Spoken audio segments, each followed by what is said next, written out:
Hi, Mia. Thank you so much for joining Social Tables Huddle today. Can you please introduce yourself and tell everyone a little bit about you? Absolutely. It's such a pleasure to be here. It's great to be doing a Social Tables Huddle. I'm Mia Mulrennan, and I am a person who is a speaker and thought leader and consultant for the travel, tourism, and hospitality industry.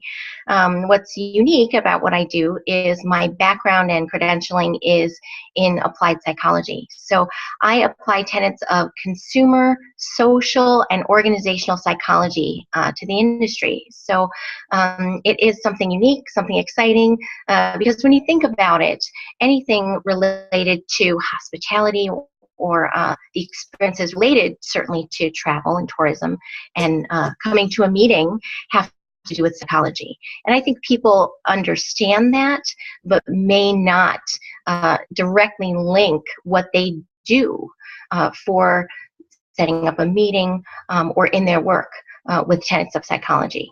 And it can absolutely make a huge difference in results. So I think that's interesting. You're talking about people not really realizing everything that goes into the history of like kind of the human brain with engagement. What are some of the primary needs that meeting planners need to keep in mind about that engagement as it pertains to a successful experience for attendees? Well, that's a really important question because the primary needs are going to cover not only what your meeting attendee is looking for, but what your client is looking for. So if you can attend to some human basic needs and make sure that those things are taken care of, you're going to really satisfy your client and have attendees coming back for more. A lot of people are familiar with Maslow's hierarchy of needs, and it's a psychological model based on human needs that is in a pyramid shape that says there are some primary needs that need to be met, and once those are satisfied, and only once those are satisfied, can you move to the next level of looking for a certain other set of things needs to be met. And just as a reminder, I know this will be a reminder for a lot of people, in that pyramid of needs, the reason it's shaped as a pyramid is because the things at the bottom are the most important and take up the most of our energy as human beings if they're not met. We will go to any length to take care of the basic bottom first set of needs, for example, which are physiological needs. So food, water, the Sleep. basic survival. Basic survival instinct, yes, exactly. And we'll go to great lengths to make sure those needs are met. And then next are things related to safety and security. So a safe place to sleep, a safe place to live, and have shelter. Those are very, very important. Once those needs are met, we start moving into needs that are related more to the outside world and connections there.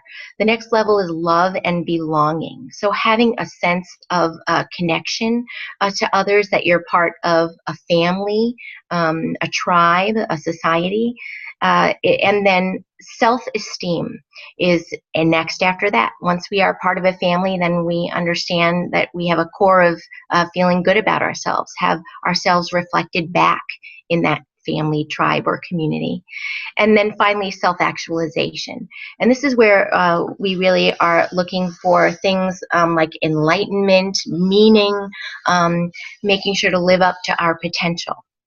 So that's the original model in psychology of Maslow's hierarchy of needs.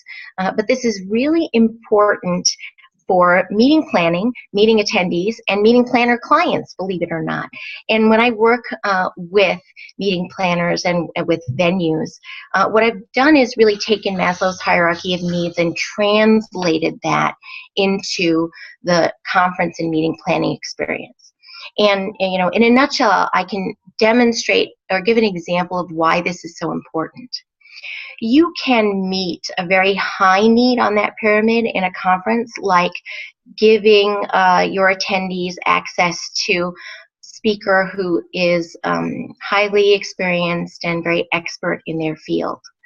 However, if they're coming to see that person, that speaker, and their stomach is growling, or the room smells funny, that is going to impact the entire conference. And it won't matter on some level that they're being given this great access and great information, because they won't be able to focus on it because their basic needs are not being met. Right.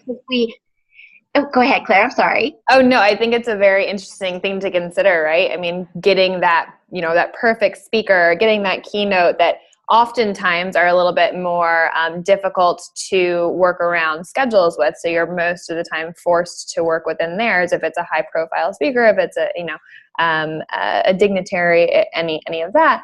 But if their only availability is at 3 p.m. after, 9 hours of education at a conference, people's brains are fried. It's difficult for them to understand and comprehend what's going on, and to a different level, very difficult to retain that information, which I think is a big fear for everyone who schedules conferences and has any type of education. If I'm providing this amazing content, how does it resonate outside of the walls of this conference, outside of the walls of this meeting? How do people remember this for what it was supposed to be, which is education? Absolutely. Yeah.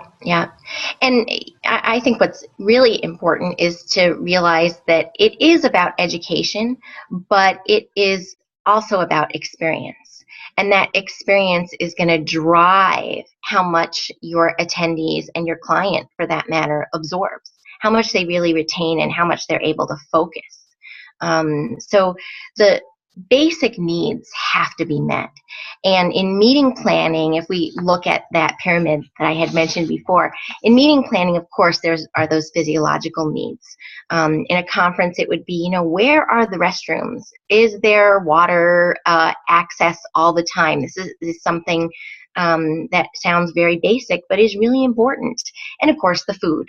Is the room extreme as far as the senses are concerned? Is it really hot? Is it really cold? I mentioned before, is even things like the feel of the room or smell. That's a really basic level. And then next is safety and security. And safety and security at a conference, more often than not, is related to logistics, believe it or not. Is there someone that an attendee can go to? Is there a point person or a booth or a desk that they can go to if they don't understand what's happening or what's going on? Is the venue easy to get around? Is it easy to find things? Safety and security, surprisingly, not only relates to basic needs like Maslow's hierarchy, but at a conference, very specific needs that if your meeting attendees are somehow feeling anxious or feel as though there's no mission control, that's going to have an impact on their experience. Then the next level was love and belonging. And at a conference, this really looks like connection to others, connection with your community of peers, the other attendees, connection with the speakers, people who are going to make you feel welcome. And certainly meeting planners know all about this, as that being a really important part of the experience of a sense of belonging. And next would be self-esteem. And I think at a conference, self-esteem is all about being seen as a contributor. Are you someone who can give your own point of view? And I've seen conferences where the lunch, for example, is an opportunity for people to have discussion tables where they really can go beyond being a sponge and absorbing information, but now talking about how they plan on applying the information or sharing best practice. And gaining respect, kind of that feeling of achievement, that they have as a contributor and part of the community as a meeting attendee. And finally, self-actualization. And this is what you were talking about, Claire, in having the meeting and conference go well beyond your attendance. This is where you want to come away with some experiential learning, innovative ideas, applications, even a new purpose and sense of self that you have obtained from this conference that you wouldn't have been able to get anywhere else. And that self-actualization level is something all of us really try to attain when setting up a conference, and certainly attending a conference.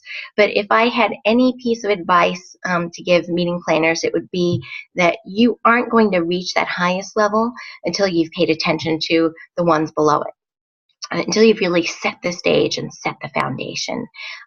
That's really important for the attendees, and really important for your clients to see that that's happened as well.